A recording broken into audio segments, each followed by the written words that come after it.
Bonsoir à toutes et à tous et bienvenue à cette édition, le sommaire. Il apparaît en cas de chaleur, est souvent de petite taille et démange. Les boutons vous pourrissent la vie, sachez-le, des astuces permettent leur apparition.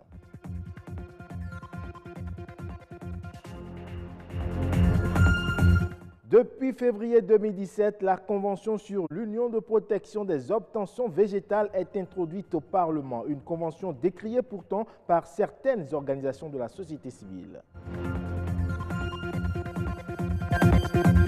Enfin, un nouvel ouvrage fait son entrée sur le marché du livre béninois. Il est intitulé « Réussir » et renseigne sur les opérateurs économiques du Bénin et du Nigeria.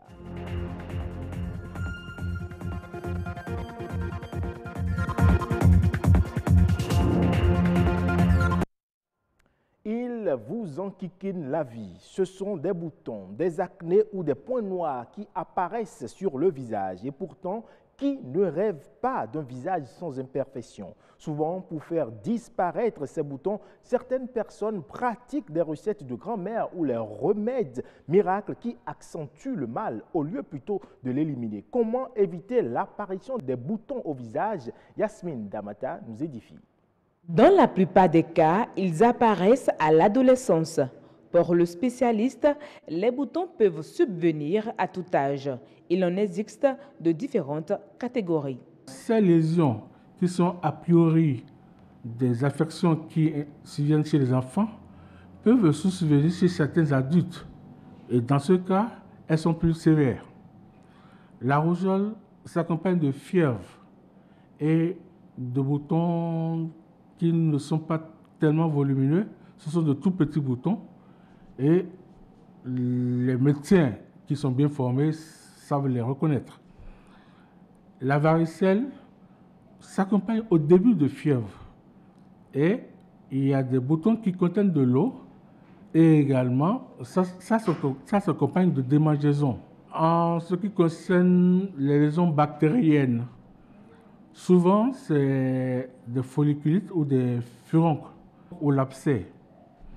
Parfois, cela peut s'accompagner de fièvre. Après ça, c'est beaucoup plus l'allergie que nous constatons sous forme de boutons, comme vous dites. Et ces boutons sont très souvent des lésions dues à des piqûres d'insectes. Et ça commence vers l'âge de 6 mois environ et ça se poursuit jusqu'à la puberté. Les boutons apparaissent anodins, mais certains sont des symptômes de maladies graves et peuvent être contagieux. Il y en a qui sont dus au virus dont je parlais tantôt.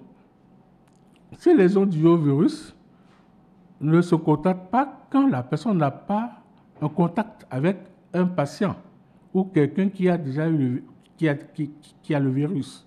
Donc, il faut éviter les contacts si possible. Celles qui sont dues à l'allergie, l'allergie est souvent constitutionnelle. Cela veut dire qu'un parent prédisposé à faire de l'allergie va transmettre à son enfant la prédisposition aussi à faire de l'allergie.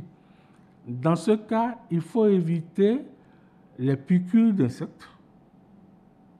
Il faut les éviter essentiellement par des vêtements longs. Et la désertisation dans les maisons, la protection par des grilles et compagnie. Que faire en cas d'apparition d'un bouton? Les médecins recommandent une consultation aussitôt. La Convention sur l'UPOV, entendait Union de protection des obtentions végétales, est introduite au Parlement depuis février 2017 pour examen et adoption. Et depuis cette introduction, les organisations de la société civile ne cessent de tirer la sonnette d'alarme. Elles désapprouvent cette option et appellent l'État à y renoncer. Enoch Rumpati et Rebecca Adjinakou ont interrogé Patrice Sagbo, il est naturaliste. Lorsque nous avons lu la Convention UPOV, c'est différent de la Convention sur la diversité biologique, changement climatique, désertification, qui sont des conventions qui sont prises par l'ensemble des peuples du monde pour régler des problèmes d'intérêt public. Ici, ce n'est pas du tout ça. c'est quelques individus vendeurs de semences qui, pour protéger leurs intérêts sur le commerce des semences, ont pris en otage toutes les semences du monde entier et vraiment ont déposé des brevets dessus. C'est-à-dire que exclusivement, c'est eux qui ont le droit d'usage sur toutes ces semences-là. Est-ce que nous allons accepter ça? Ce n'est pas parce que le Bénin veut adhérer à l'UPOV que le Bénin va demander aux propriétaires de l'UPOV de changer les clauses. Non, tu rentres ou tu ne rentres pas. Et l'article 3 dit bien ceci. Si vous êtes un pays nouveau, vous voulez adhérer à l'UPOV, vous amenez 15 de vos variétés. Vous amenez ça à vous déposer. Si après 10 ans, vous êtes toujours dans l'UPOV, vous amenez la totalité de ce que vous avez comme variété végétale dans votre maison. C'est très dangereux. L'article 18, qui est très très dangereux, dit ceci. L'UPOV ne reconnaît aucune disposition nationale qui protège les semences dans votre pays. Et vous devez prendre des mesures radicales pour accentuer le pouvoir de ces semenciers dans votre pays. C'est le monopole total, c'est la privatisation, c'est l'augmentation des droits de ces multinationales sur les semences dans notre pays.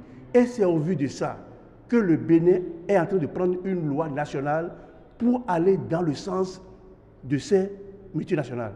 Et la loi dit, en certains de ces articles, pour dire, lorsque vous ne respectez pas, vous êtes un paysan, vous ne respectez pas les dispositions de l'UPOV, on peut vous foutre une amende de 2 millions de francs CFA.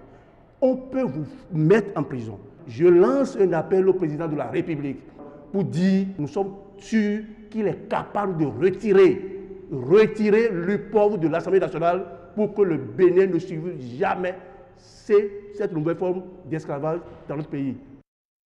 Réussir, c'est le titre de ce nouvel ouvrage qui entend favoriser l'intégration régionale. Ce livre parle du monde des affaires et renseigne sur nombre d'opérateurs économiques du Bénin et du Nigeria. Son ambition est de créer un lien entre ces opérateurs pour favoriser une économie transversale. Lazare Migan et Louis Koudobo ont interrogé l'auteur de l'ouvrage. Actuellement, les opérateurs économiques béninois ont de la résistance et des contraintes par rapport au marché nigérien, par manque d'informations pertinentes. L'ouvrage contient des informations économiques pertinentes sur le Bénin et le Nigeria, ce qui permettra à ceux qui visent le marché des deux pays à obtenir des informations utiles pour leurs actions. Il est également utile aux opérateurs économiques des autres pays de la sous-région ouest-africaine dans le cadre de l'intégration régionale par le commerce et l'industrie, ainsi qu'aux opérateurs économiques des autres pays limitrophes du Nigeria comme le Cameroun et le Tchad.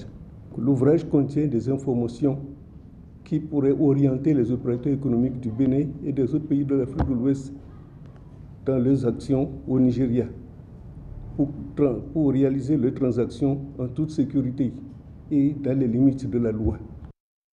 Quelques nouvelles brèves à présent. En Côte d'Ivoire, le chiffre d'affaires engrangé par le secteur de l'assurance a atteint 360 milliards de francs CFA au 31 décembre 2018 avec un taux annuel moyen de progression de 7%. Selon le ministre ivoirien de l'économie et des finances, Adama Kone, le secteur reste dynamique, englobant plus de 3 000 salariés qui paient des impôts et taxes évalués à plus de 6 milliards de francs CFA. À cet effet, le gouvernement ivoirien prévoit en 2019, entre autres, de lever sur le marché des capitaux de 1 429 milliards de francs CFA destinés à financer son programme de développement économique et social.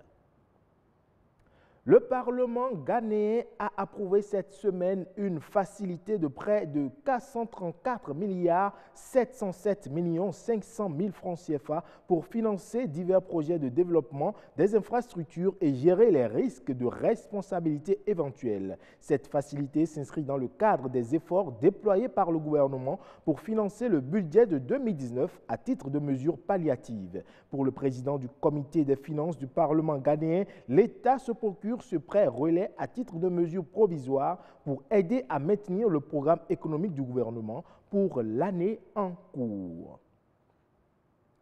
Dans le monde des finances, à présent, les membres de l'Association des banques centrales africaines se sont réunis cette semaine à Dakar. Une rencontre qui s'inscrit dans le cadre de la création d'une monnaie unique et qui nécessite une harmonisation des politiques financières. Le point avec nos confrères de la RTS. Cette rencontre de l'Association des banques centrales africaines se tient à l'heure des réformes économiques du continent. Quels sont les voies et moyens d'une création d'une banque centrale africaine et d'une monnaie unique?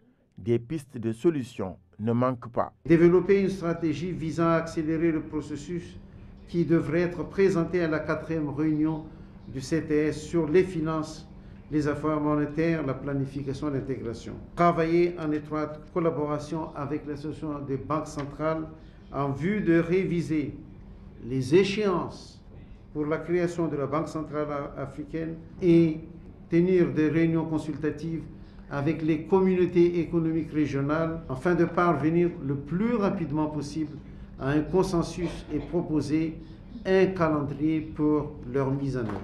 40 banques centrales sont membres de l'APCA, Association des banques centrales africaines qui milite en faveur d'une économie harmonieuse. Au regard du niveau de représentation des membres du bureau, il ne fait aucun doute que les débats seront de haute qualité. Plusieurs questions sont inscrites à l'ordre du jour de cette réunion qui va aussi se pencher sur la dette, des conséquences pour la politique monétaire et la stabilité financière. Merci pour votre aimable attention. Bonne fin de semaine à toutes et à tous.